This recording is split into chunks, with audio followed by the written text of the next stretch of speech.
Britain and Brussels are on the brink of a vaccines war after it emerged Angela Merkel rebuffed Boris Johnson's attempts to broker a compromise. The German Chancellor intervened to support the European Commission's aggressive move to curb the export of COVID jabs. In a phone call with the Prime Minister on Sunday, she vented fury that the EU had shipped more than 34 million doses abroad but received almost nothing in return from the UK or US. She told the Mr. Johnson it was right for Ursula von der Leyen to be exploring ways to further restrict shipment until AstraZeneca delivers more doses to member states. It comes after the Commission President last weekend suggested she could block a shipment of up to 10 million doses to the UK from an AstraZeneca factory in the Netherlands. But a growing alliance of EU capitals are uncomfortable with her plans to use emergency powers to confiscate life-saving coronavirus vaccines heading for Britain.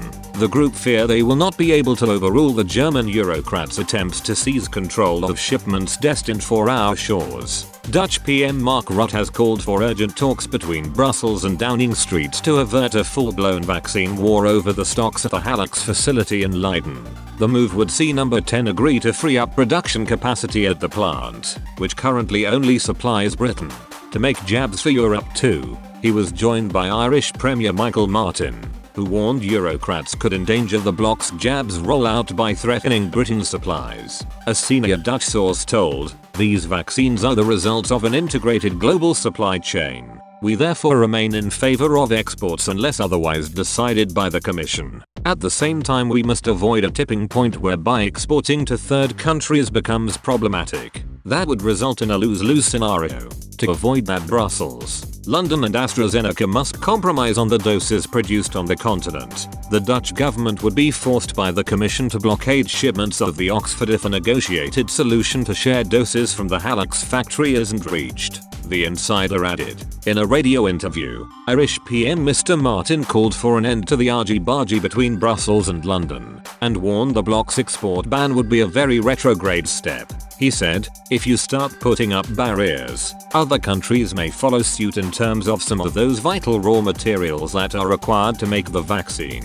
If we start that, we are in trouble. They're not EU vaccines. These are vaccines paid for by other countries that are manufactured in Europe. Belgium, Poland and Sweden will also throw their weight behind the revolt against Mrs. von der Leyen's power grab later this week at a video conference of European leaders. Brussels wants to seize control of millions of AstraZeneca doses made at the Dutch Hallux factory that are destined for Britain. The so-called active ingredient produced at the plant would later be put into vials at 2 facilities in the UK, helping to produce the Oxford jab. British and EU officials have held negotiations over the possibility of divvying up the supplies if the bloc agrees to drop demands for UK-made vaccines to be shipped to the continent.